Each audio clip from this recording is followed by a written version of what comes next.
Hey everyone, how's it going? Forrest here again with another installment of my complete analysis of all of J.S. Bach's chorale harmonizations. Today we're looking at Was Gott tut, das ist wohlgetan. We've looked at this melody in the past. I don't know how many times we've looked at it, but we've definitely looked at this melody in the past. The name rings a bell. It's a pretty straightforward chorale, that being said.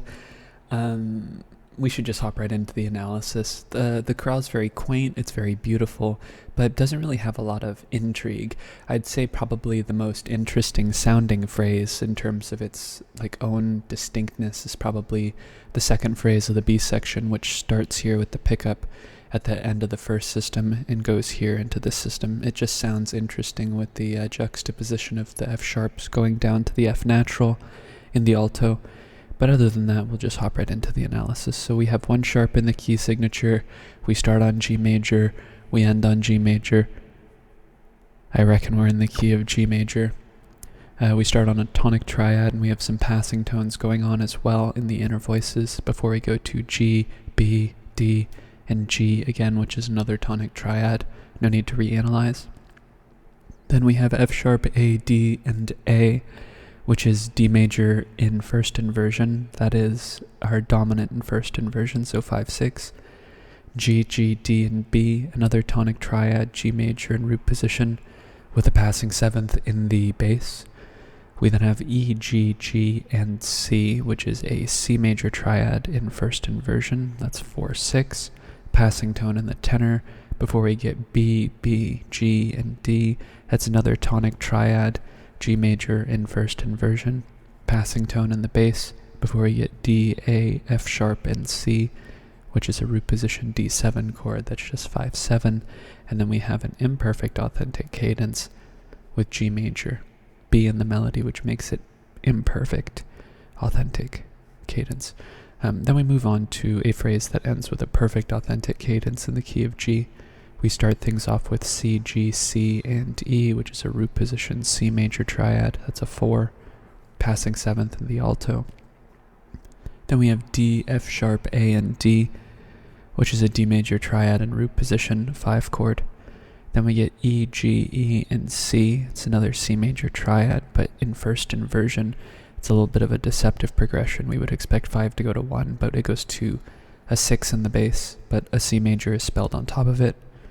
A couple of passing tones in the lower voices, and we actually get F sharp, A, E, and C, which is an F sharp minor 7 flat 5. That's 7-7, little passing chord there. 4 wants to go to 7, and this is a progression that we see a lot in Bach's music. 4-6, passing 7, 1, and we'll see a variation on this later in the chorale. G, B, D, and B, with this 7th interestingly leapt down a perfect 4th before we get C, G, E, and C. It's another C major triad in root position 4 chord before we get D, G, D, and A. What's being implied here is a D major triad, but this G is a 4-3 suspension over the bass. D, F sharp, D, and A is really what we're looking at here. And then we get G, D, D, and G. Interesting, we get a tonic triad with no third. I'm going to write no third there because the chord's actually being cadenced on without a third, which is interesting. Alright, B section, next phrase is a half cadence in the key, or next phrase ends in a half cadence in the key of G major. I might as well say that it's a half cadence because it's 4 beats long, and 3 of those beats contribute to the cadence. So we start things off with a G major triad, G, B, G, and D, just a rotation of the voices, a respelling of the chord, or revoicing of the chord, I guess. And then we get C, C, G, and E. That's a C major triad in root position, another 4 chord with a passing 7th in the tenor. And then we have a chromatically ascending bass line, C sharp, A, and E. That's A major over C sharp, which is the dominant of our dominant, so 5-6 of 5, passing 7th in the alto. And then we get D, D, F sharp, and A. It's a half cadence, because a cadence is on 5, and typically a hallmark of the half cadence is when the 5 of the chord is in the melody as well. And then moving ahead, we have a imperfect authentic cadence in the key of C major. So going from a tonicization of D to C is kind of interesting. So here we have a little cross relation going on. C sharp going to C natural, even though they do it via a D. We have C, D, F sharp, and A. That's just taking the D major triad, turning it into a dominant rather than more of like a tonic functioning chord. So we'll just change the figured bass to 4-2. We have B, D, G, and D. That's a G major triad in first inversion. And we don't have much time before we modulate, so I reckon this is where we modulate to C. And we can call this G major over B chord a 5-6 chord with a passing tone in the tenor before we get B, B, G, and D. Still the same chord, but we have this delayed passing seventh here in the alto before we cadence on C major, which is our tonic C, C, E, and G. And it's interesting actually because this imperfect authentic cadence, we have two cadences that are similar in the sense that they both cadence with the fifth of the chord and the melody, but this one's an imperfect authentic cadence and this one's a half cadence. So it's interesting. When I said that the fifth of the chord being in the melody is a hallmark of the half cadence, it typically is something that you find in half cadences, but it's not essential to the half cadential structure. All you need for a half cadence is a cadence on the dominant in the key of the tonic. We'll find in Bach's music that oftentimes he'll cadence in the key of the dominant and it'll still function like a half cadence, but the piece will have since modulated to the key of the dominant, whereas there's really not enough context beforehand to make this A feel like 5 of the new key, because it really feels like it wants to go down to G, even though that's not really what the melody does. The melody kind of sequences E, E, A, D, D, G, so down a fifth, up a fourth, cycle of thirds, or cycle of falling fifth style. Alright, next cadence, speaking of cadences in the key of the dominant, we end with a perfect authentic cadence in the key of D major, and I think straight away, because we have C sharp in the next measure, this G major chord, G, B, D, and B, which is a 5 chord in the key of C, is also a 4 chord in the key of D. So it's interesting to go from C major to D major, but granted we're doing so through a common chord, even though these chords are not adjacent to one another on the circle of fifths, which is where you would find yourself likely going, but it's not unprecedented for Bach to explore keys that are foreign to one another. So this G right here is a chord tone. We have A, E, C sharp, and A. That's an A major triad in root position, which is our dominant. We have B, D, B, and G, which is a first inversion G major triad. That's 4-6. We've seen 5 to 4-6 in the past, and this is a variation on that same progression. When we see 4-6 going to a tonic triad, D, D, A, and F sharp, which is our tonic triad, right? We may not get a full voicing of the 7 chord like we do here. We would need to move 2 of the voices. We would need to move the B to C sharp, and we need to move the D to E in order for us to have a completely voiced 7 chord, or a completely voiced 7/7 chord. But we'll usually get the leading tone connecting the 6 to the 1 to make the voice leading smoother. This is something that's pretty much always found in 4-6 going to 1 in root position, unlike 4-6 going to 1-6, where that same connection isn't prevalent. So then we have G, D, B, and E. That's E minor over G, or E minor 7 over G, which is 5-6-5 because it's in first inversion. A little passing tone figure here in the melody embellishment before we get A, D, E, and F sharp. A, D, A, and F sharp. That is D major over A, which is a second inversion D major chord. And then we get some falling voices here, which turn the D major chord into an A major chord, A, C sharp, A, and E. 1-6-4 going to 5.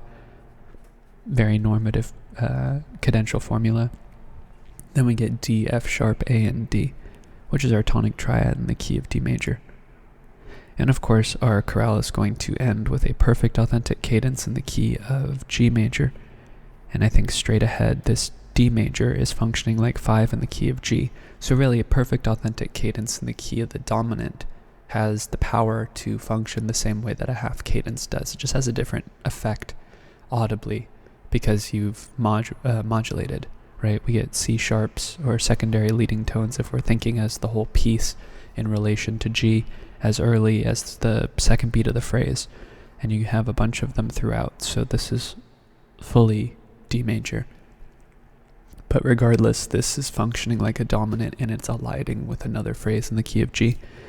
But we start things off in the key of G major at the end of this phrase. So we have B, D, G, and D, which is a first inversion G major triad, or tonic. Then we have E, E, G, and C, another C major triad in first inversion. And we're going to connect to a tonic triad, G, D, B, and B. But look how we connect. F sharp, E, A, and C. That's another 7/7 chord passing. So we'll always get that passing. When I say always, there may have been one or two times in like all of the chorales, but this is that I've looked at so far where we don't get 4/6 going to 1 via this passing leading tone. But pretty much always we're going to get at least the leading tone connecting the 6 and the 1 when we're going up. Pretty much always. And a lot of times, I can't say it with as much accuracy in terms of how often it gets turned into a complete 7 chord, but many times it gets turned into a complete 7 chord. We have a couple of passing tones here as well, E, C, and then we have G and B, which kind of turns it into a 4/7 chord in passing, but I don't think it's super important to mark that on the page, but I'll say it in case you want to be more granular with your analysis. Here we have D, F sharp, D, and A, which is a root position D major triad. It's our 5 chord, passing 7th in the bass. We have B, G, D, and B, which is G major in first inversion, which gets turned into root position on the and of 4. Before we go to D, G, D, and A, we know this G is a 4/3 suspension over the bass, similar to this one right here, where we have a 5 chord that's being implied. It gets resolved on the next beat. We leap to the 7th, F sharp to C. It's very interesting where we have G, F sharp, C natural. That is a tritone leap that is okay. It's a diminished 5th because it reverses course in the opposite direction. And to me that's fine because really those tones are just enclosing. They're really making the 5 chord, or even more specifically the 5/7 chord, they're highlighting what the 5/7 chord wants to resolve to, because on the poles of the fragment right here we have G and B. F sharp wants to go to G, C wants to go to B. They're both tendency tones. So this is just a big 5 chord with a cool little enclosure. Or maybe, enclosures I think is the right word I want to use. And then we have G, B, D, and G, which concludes our chorale analysis with a perfect authentic cadence in the key of the original tonic, G major. So all in all, not too much to talk about in this chorale in terms of like interesting quirks. Bach does explore some non-adjacent keys, which is pretty interesting, but we do see 4/6 going to 1 via that passing 7th. That's pretty common. Sometimes it gets turned into a fully diminished or careful with the terms I use, not a fully diminished 7th, but turned into a fully voiced diminished chord or a diminished 7th chord. Or in this case, it's half diminished because it's diatonic. We don't have F natural. We have not F natural. We don't have E flat. We have E natural. But other than that, we see a lot of 1. We see a lot of 4. We see a lot of 5. Pretty much every chord on the harmonic rhythm of this chorale is 1, 4, or 5. I think there is only one other case where we don't get that, and that's right here where we have an E minor chord, which for all intents and purposes, if you wanted to, you can kind of see this as another G major chord in root position. If you treated this E and this F sharp as accented non-chord tones, because we do have the G there, but I think that's kind of a stretch considering how short the G is and how metrically weak the G is. But regardless, it's a pretty quaint chorale. It's nice. I'm super busy today, so I didn't have to spend too much time analyzing it, and it was very pleasant to listen to. So I hope you enjoyed the analysis. Thank you so much for watching the video, and thank you so much for supporting the channel. It means the world to me that people are watching these videos. It's super awesome that the channel is growing. I hope you're enjoying the analyses so far. And if you see anything in my analyses that confuses you, or you want to provide another viewpoint and you want to talk about it in the comment section, please do so. I'd love to hear your opinion. I have had people in the comment section point things out that ended up being wrong, and it's really nice to have that peer review, because I want the analysis to be as accurate as possible. And where I think the vast majority of my analyses are accurate, sometimes something slips through the cracks, and it's awesome when those get pointed out, because otherwise the mistake exists in the chorale and or in my analysis, and there's no one there to proofread it. So if you'd like to provide that service, that would be awesome. If not, I hope you're enjoying the videos. I'm pretty confident in these analyses, especially when the chorales are pretty mundane like this one. So I think I'll cap the video off with that. Again, thank you so much for watching, and I hope you take care.